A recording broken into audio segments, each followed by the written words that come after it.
Hello and welcome to our new webinar, Succeeding with Children with Physical Disabilities in the Classroom. I'm Mindy Renfro.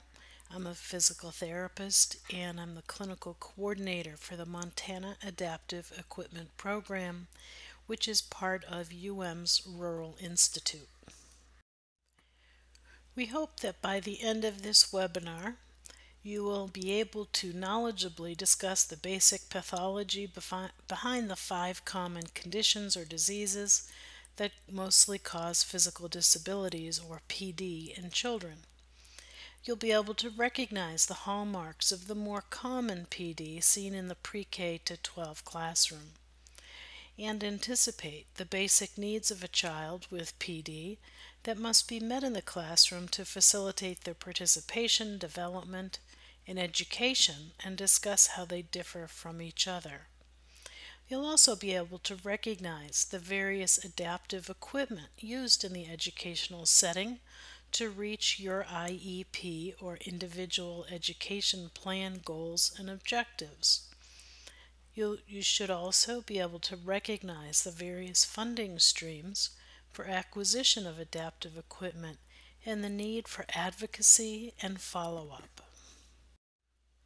You may not realize that PD in the classroom is a big problem. The U.S. Department of Education's Disability Statistics Abstract number 15 for the states, which you can find in the ERIC catalog, tells us that there are 4 million, or over 6% of the U.S. population under age 18 that has PD. Under age 5, 2% are limited in play. In ages 5 to 17, over 5% have school-related disabilities. The most common PD is asthma, affecting just under 1 million children. Almost 100,000 kids live with cerebral palsy, or CP. 17,000 live with spina bifida, which is an interruption of their spinal cord from birth.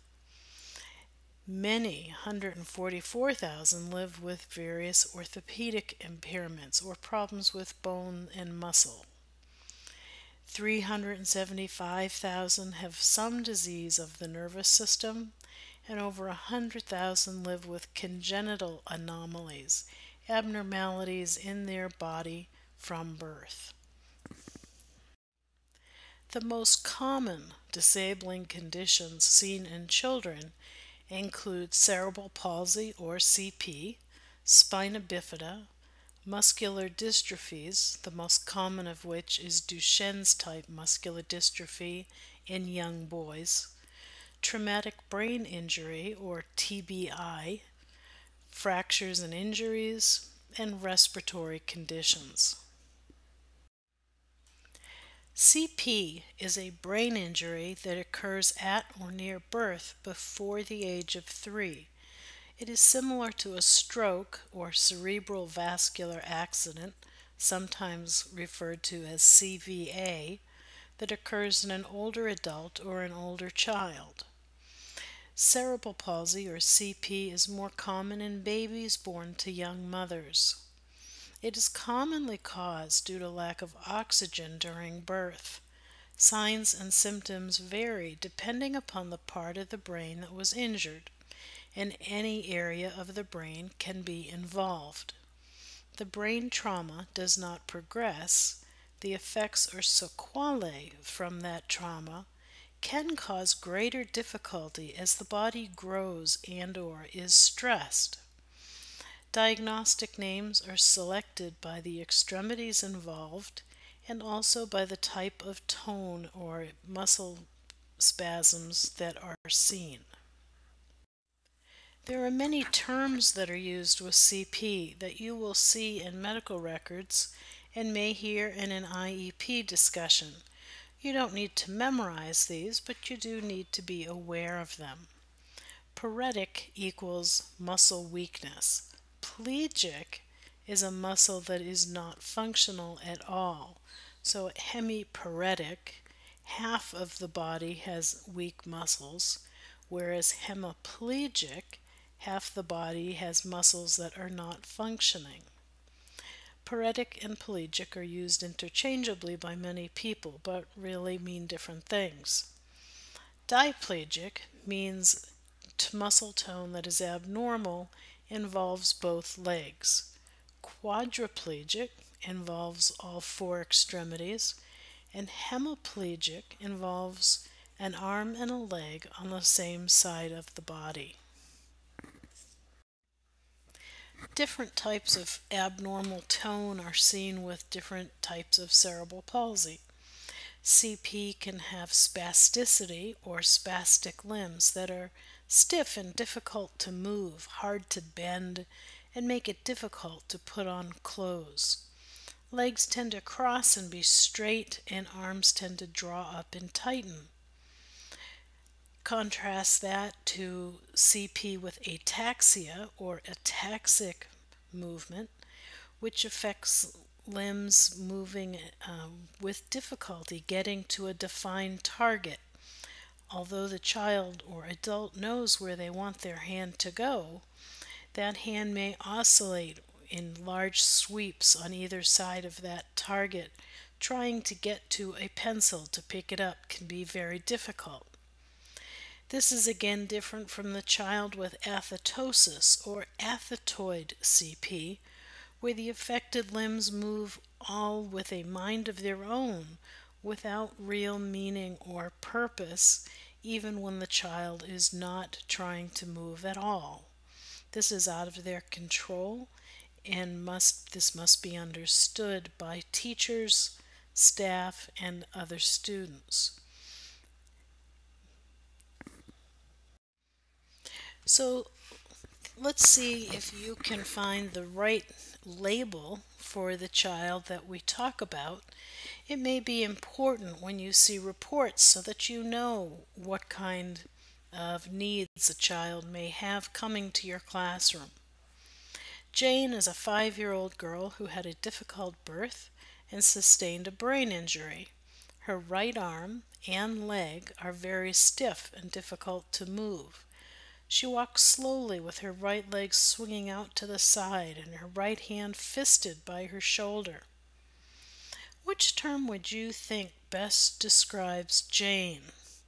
Can you describe how children with the other descriptions would present in the classroom and what they might look like? Pause your webinar here, see if you all selected the right answer for Jane, and then discuss what the other children might look like with the other 6 diagnoses. I hope you enjoyed discussing Jane in your small groups, as well as what the other children might look like presenting with the other 6 diagnoses.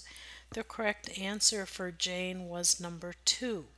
She had spastic type hemiplegic cerebral palsy. So let's talk about spina bifida, which is very different from CP. Spina bifida is a developmental congenital disorder caused by the incomplete closing of the embryonic neural tube around the end of the first trimester or beginning of the second trimester of the mother's pregnancy. It can be detected both by ultrasound and by examining amniotic fluid. Effects vary with the location of the defect or the vertebral level and the depth of the tissues involved. You might guess that if most of the tissues close except for just the skin, it'll just be a cosmetic defect. However, if the injury is down to the depth of the bone and the neural tissue, it will have an effect on the nerves that are located distal or lower than that defect. Children and adults with spina bifida may have issues similar to those of people with traumatic spinal cord injury. So if the defect is high up, there is more involvement of arms, trunk, and legs.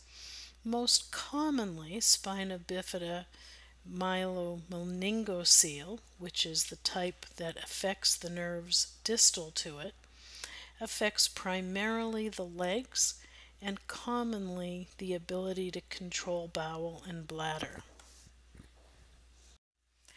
Again, we're going to discuss words that you may see in a medical report so that you understand what you see or know what the child's needs will be. You don't need to memorize these, but as long as you're aware of the differences, you'll know to stop and look them up. Spina bifida occulta is the mildest and most common form in which one or more vertebrae are malformed. The name occulta, which means hidden, indicates that a layer of skin covers the malformation or opening in the vertebra. This form of spina bifida presents in 10 to 20% of the general population and rarely causes disability or symptoms. So if you are sitting with 10 other people, one of you most likely has a spina bifida occulta, and these generally are not picked up unless you present with some sort of back pain requiring x-ray that shows it up. A closed neural tube defect makes up the second type of spina bifida. This form consists of a diverse group of defects in which the spinal cord is marked by malformations of fat, bone, or meninges, which are the tissues that cover the nerves. In most instances, there are few or no symptoms. In others, the malformation causes an incomplete paralysis with urinary and bowel dysfunction. Sometimes they are surgically repairable. In the third type, or meningocele, spinal fluid and meninges protrude through an abnormal vertebral opening. The malformation contains no neural or nerve elements and may or may not be covered by a layer of skin. Some individuals with meningocele may have few or no symptoms, while others may experience such symptoms as complete paralysis with or without bladder and bowel dysfunction. In the fourth form, myelomeningocele, this is the most severe and occurs when the spinal cord and neural elements or nerves are exposed through the opening in the spine, resulting in partial or complete paralysis of the parts of the body below the spinal opening. The impairment may be so severe that the affected individual is unable to walk and may or may not have bladder and bowel dysfunction as well. So let's talk about those levels of defect again. Here's a good schematic to show the differences between occulta, meningocele, meningomyelocele, and myeloastesis. When people have meningomyelocele, they lose some or all of the function below the level of the defect. The lower the defect, the lesser the impact on function. Many people will be able to walk with assistive devices, while others will require part-time or full-time wheeled mobility. Here are some cute children with different types of spina bifida. Remember, the spinal nerves emerge from between vertebrae from the neck down to the tailbone. The nerves around the neck and chest control the head, neck, and arms. The nerves around the mid and low back control the abdomen, bowel and bladder, and legs. The level of defect will determine a person's mobility. However, you also have to realize that sometimes these defects are not full, they are partial, and some function will be reserved and others will not. So let's stop a minute and review about spina bifida. Billy is 2 years old and comes for a pre-K evaluation. He was born with a congenital spinal defect that damaged the spinal nerves emerging at L1, or the lumbar vertebra, the first one, which is located around his waistline. He is unable to walk or crawl, but pulls himself around the floor on his tummy with his arms. His legs are flaccid or not moving at all. You may expect to see the following in his medical report. Which term do you think best describes Billy here? Take a moment, stop the webinar, and discuss what the other terms mean as well. I hope you enjoyed discussing Billy. If you were stuck on whether the answer was 2 or 5, you're correct. It could have possibly been 5. More likely it was number 2. So now let's talk about MD, or muscular dystrophy. Sometimes you'll hear about MD in September during the Jerry Lewis Muscular Dystrophy Telethon, and the firefighters at the stoplights collecting money in their boots. When people think of MD, they commonly think of Duchenne's type MD or DMD. However, please realize there are many types of MD with very different natural histories, presentations, and progressions. MD is a familial and/or a genetic disease group. DMD, Duchenne's muscular dystrophy, is passed from mother to son, and daughters may become carriers. Early diagnosis and genetic counseling is critical, and especially if the young family is thinking about having more children, they must understand that further boys could also present with DMD. Please take a moment and visit the Muscular Dystrophy Association website and read more about Duchenne's type muscular dystrophy and the other 50 plus diagnoses as well. Duchenne's type muscular dystrophy, named after Dr. Duchene, who first identified the disease, presents in young boys around age 3 to 5. If the parents plan on more children, early diagnosis is critical for genetic testing. The child appears to have large calf and thigh muscles, but is clumsy and falling without apparent reason. As he gets a little older, he may get off the floor using a Gowers maneuver, where the hands and the feet are on the floor and the young boy climbs up his legs, throwing himself up to full stand. This is a disease that can be identified by educators and therapists before the pediatrician notices the signs and symptoms or the parents are aware of the problems. Please visit this website to learn more about identifying a child with DMD and sounding the alarm. Most muscular dystrophies are progressive, and Duchenne's type muscular dystrophy is no exception. As the child progresses through the school system, they will also be progressing through this horrific disease, and his abilities or need for assistance will definitely change. In the kindergarten to grade 2 time, he will probably be walking slowly with increasing falls. He may need a transport wheelchair or stroller for longer distances, might tire easily, and is often seen as distractible in the classroom. In grades 3 through 6, they'll prefer to or need to sit. They may need a manual wheelchair. Weight becomes an issue with less muscle to burn calories, and as much physical activity as is tolerated must be had.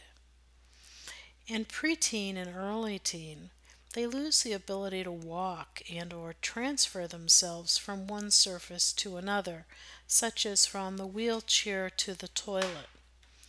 A use of a standing table may be needed for bone strengthening and to maintain good respiratory control of breathing.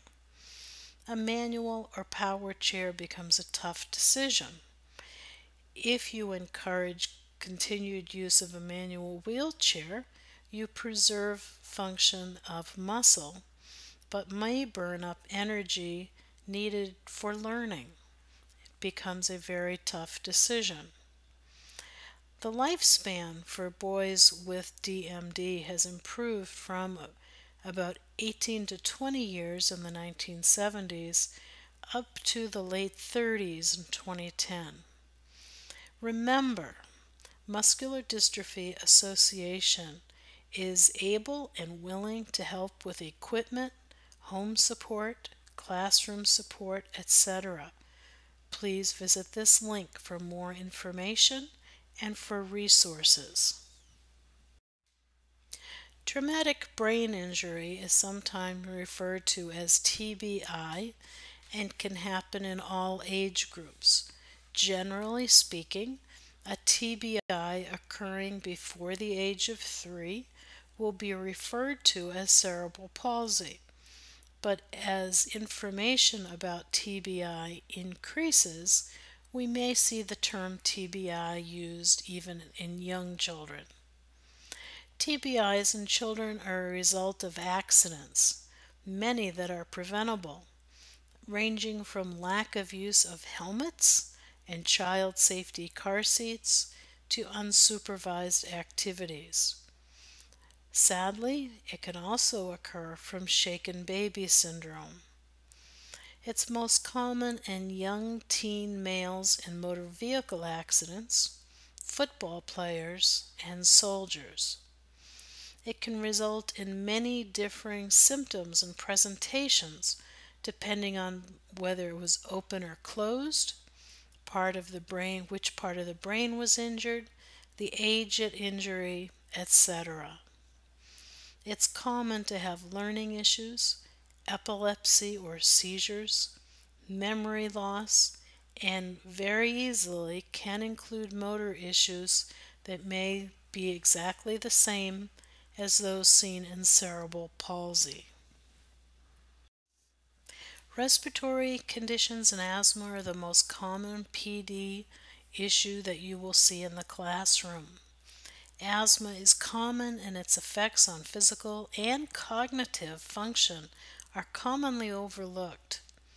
Mild asthma symptoms may be responsible for sleepiness, distractibility, mood changes, and varying cognitive ability. If you see these signs and symptoms occurring in a sporadic way or linked to outdoor activities, being around cleaners, change of environment, please stop and think the child may be suffering from mild asthma that may or may not be diagnosed. Be aware that use of cleaners, change of the environment, introducing new smells like perfumes and body sprays, increased activity can all result in decreased oxygen in a child living with asthma. Educators need to reflect these changes to parents and medical providers. For more information and signs and symptoms to watch for, please visit this website. We're going to start to move into talking about seating and mobility and the basic considerations for the classroom for all children with PD. If you haven't already, please stop and take a stretch break, stand up, jot down questions, and then come back and move on.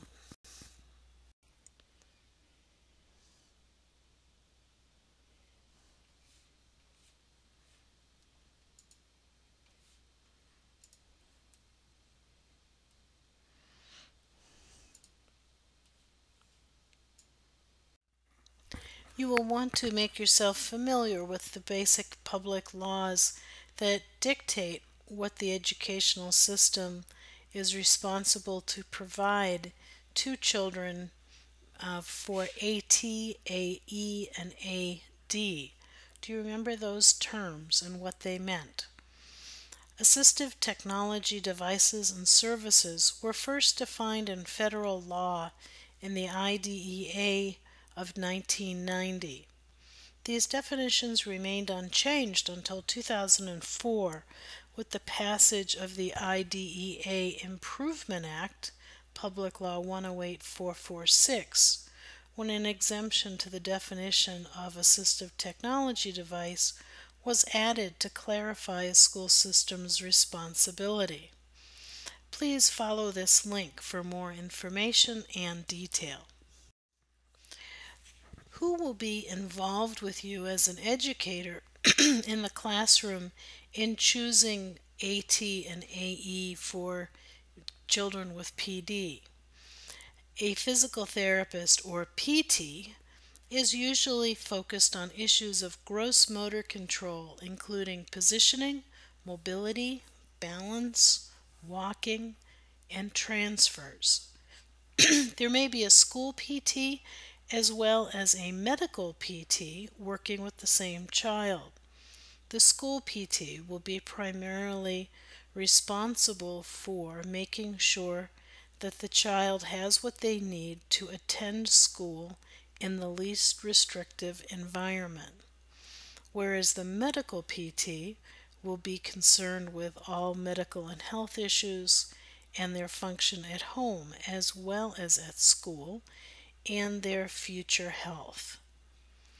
An OT, or an occupational therapist, is usually focused on issues related to ADLs, activities of daily living, fine motor control, skills for the classroom such as writing, typing, etc. Montana, unfortunately, has a lack of OTs right now, and their roles are therefore more limited here than elsewhere. What's the difference? Well, a PT may help a child to get there or provide mobility and balance, while an OT might help that child learn what they need to do upon arrival. Hold the pencil, color, and dress themselves. There is vast overlap, however, between PT and OT. The function of seating at school for a child with PT is identical to the needs of a child without PD. Seating in the school needs to provide each and every child with a safe and comfortable chair to sit down upon, proper support to fit their height, weight, and needs so that their posture is well aligned, a position to allow them to watch and listen and respond to all classroom communication, a place to perform basic educational tasks such as writing, computer use, crafts, etc., and storage for their individual school tools and belongings, especially in the elementary setting. All children should be seated so that they can be in ideal posture. So what does ideal posture look like? When we are in a static posture or not moving for prolonged periods of time, it's very important that we are well aligned. From the side, our earlobe should line up over the tip of our shoulder and fall close to our hip or just behind the greater trochanter, the big knob in the side of your hip that you can feel when you rotate your leg in and out. From the front, our nose should line up over our belly button. If we are seated, our elbows should be supported so that our shoulders are comfortable and relaxed, and our feet should be on the floor with knees and hips bent to about 90 degrees. Why is mobility critical in school? We don't think about this often, but it is very important. All children, whether or not they have physical disabilities, are mobile all day long at school. Mobility is required to get to school, move to and between classrooms and activities in school, use the restroom or visit the nurse, move within the classroom, play and socialize, access specially equipped areas for music, gym, art, lunch, assemblies, etc., relieve stress, and change positions even when seated. Most of us consider the World Health Organization, or WHO, to be the organization with the right to define disability. Disabilities is an umbrella term covering impairments, activity limitations, and participation restrictions.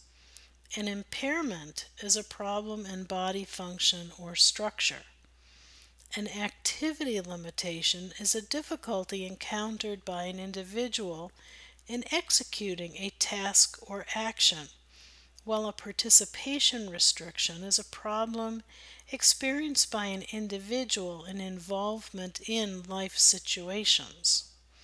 Disability is thus not just a health problem. It's a complex phenomenon reflecting the interaction between features of a person's body and features of the society in which he or she lives. Overcoming the difficulties faced by people with disabilities requires interventions to remove environmental and social barriers.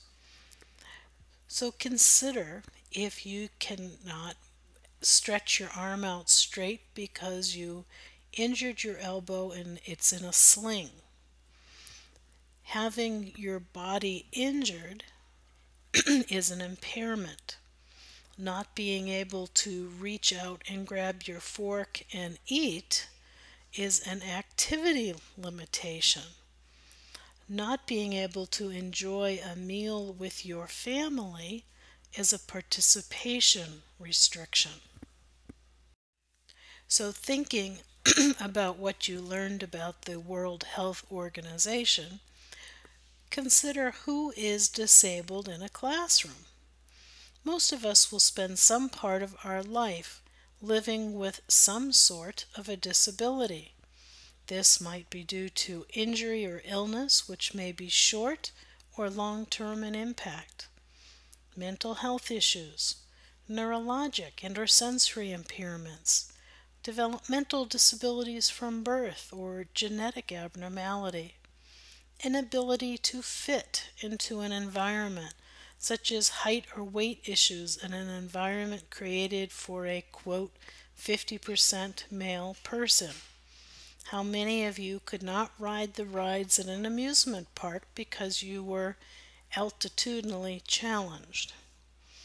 All disabilities impact our ability to function in our required roles and environments.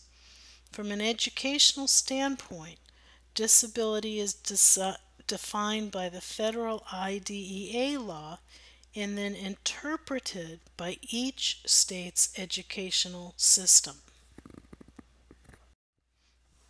When is seating an issue for a student?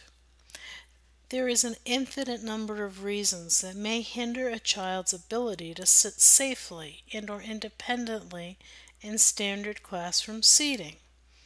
These range from abnormal muscle tone and or postural control that we've been talking about with CP, MD, Spina Bifida, weakness of certain muscles, restricted or limited mobility due to spasticity or just simply a cast or brace, restricted or limited stability, being floppy or unable to control abnormal motion or weak, sliding out of a chair, motor control issues with an inability to coordinate movements to accomplish a goal, or behavioral issues, being tactily defensive, highly distractible, etc. Skin being too frail to sit in one position more than a few minutes, or any number of other issues. Let's talk about some examples of common seating that is used and that we have available for your trial at the Montana Adaptive Equipment Program, or MAP. Let's look at Jimmy.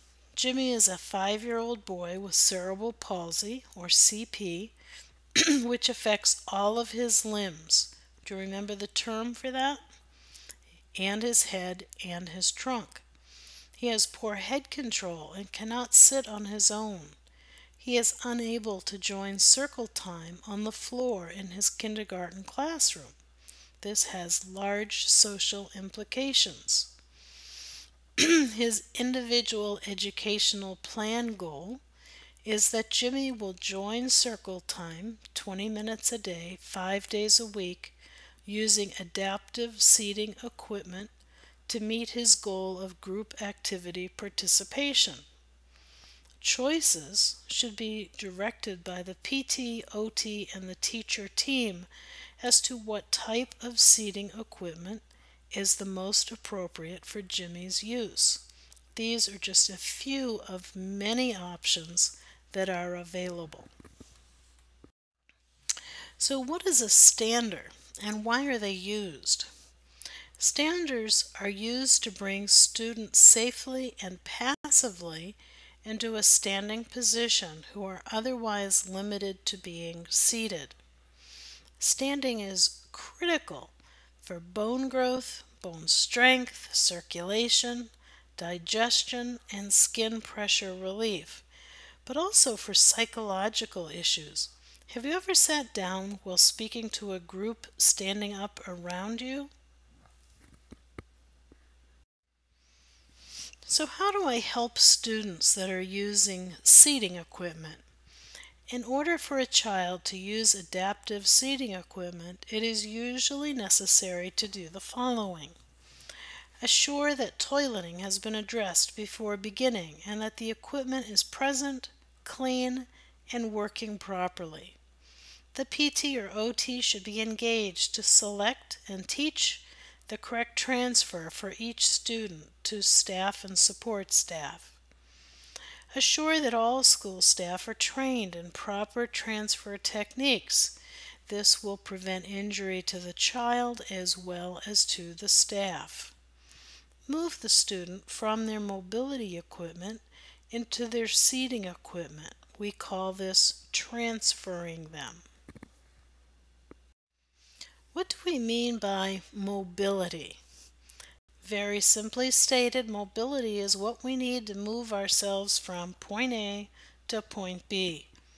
Of course, we need to accomplish mobility safely for the user and for all of those around them, efficiently for both time and energy, and working within all environmental and task demands, whether it's going to be used at school, home, for play, social activities, or all of the above, and provide for comfort, well-aligned posture, and anticipated growth and changes.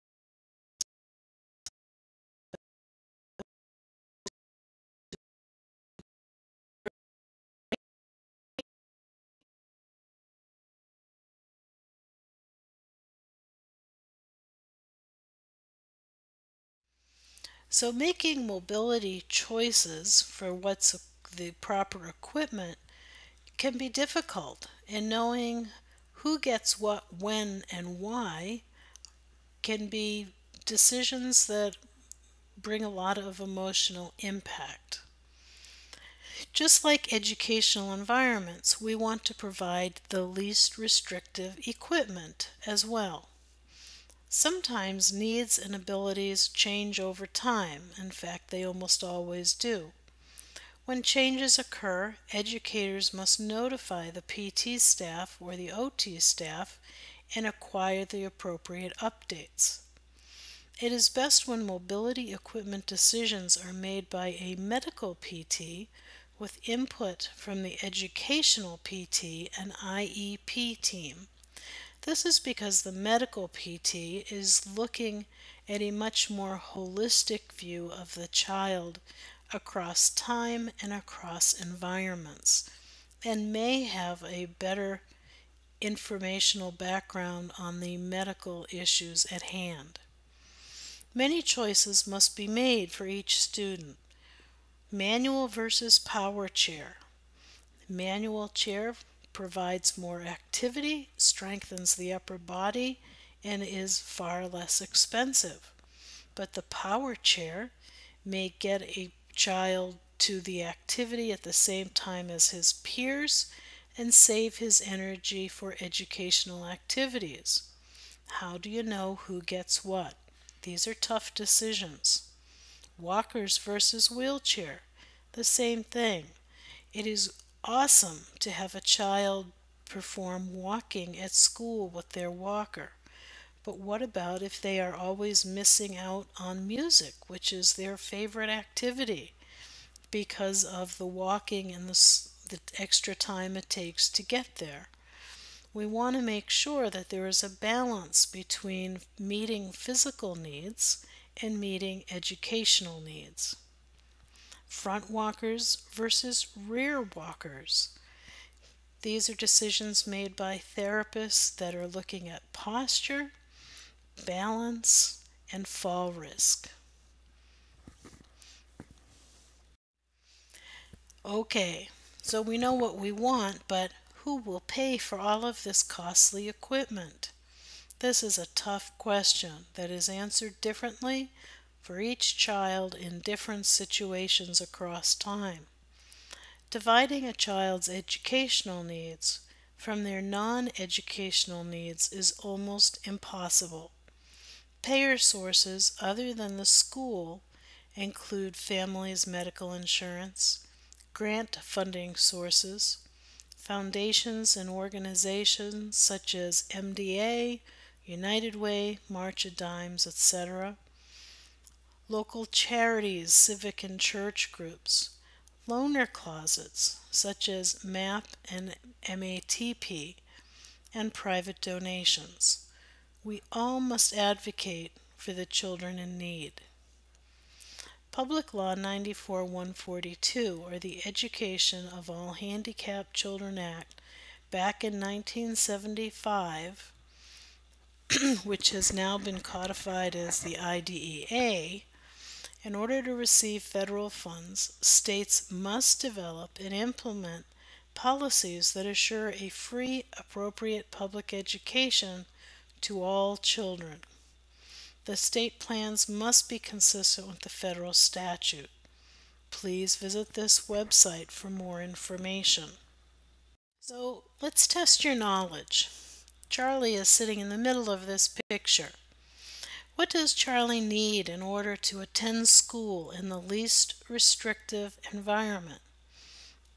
Charlie is a 16-year-old high school student who's diagnosed with DMD, ADHD, depression with social anxiety disorder, and obesity. He currently attends school in a manual wheelchair, which he has had for 6 years and is outgrowing. He could no longer self-propel his wheelchair and is embarrassed to have a classmate push him since they complain about the weight. Charlie can no longer stand up even with assistance, has difficulty holding a pencil, and cannot lift his arm to place it on his desk. He communicates well when he chooses to, but is usually quiet. He is happy at home with his family.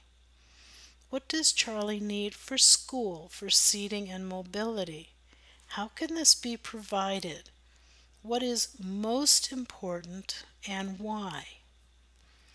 I'd like you to think about whether he should have a manual wheelchair with someone pushing him, a power wheelchair, a stander, or any other equipment to help him accomplish his functions at home and in school. Don't forget to think about his upper extremities and the weakness and difficulty in placing his arms up on the desk and then using them. Here are some resources for you. I would ask that you each go to the MonTECH Adaptive Equipment and Assistive Technology websites and scroll through the different forms of equipment that are available so that you're aware of them and know when to access them for the students that you serve. If you have any questions or comments or discussion, please feel free to contact me at the email on the last slide or through the Montana Adaptive Equipment Program website. I hope that you enjoyed this presentation, and if I can be of any service, please do not hesitate to let me know. Have a great day.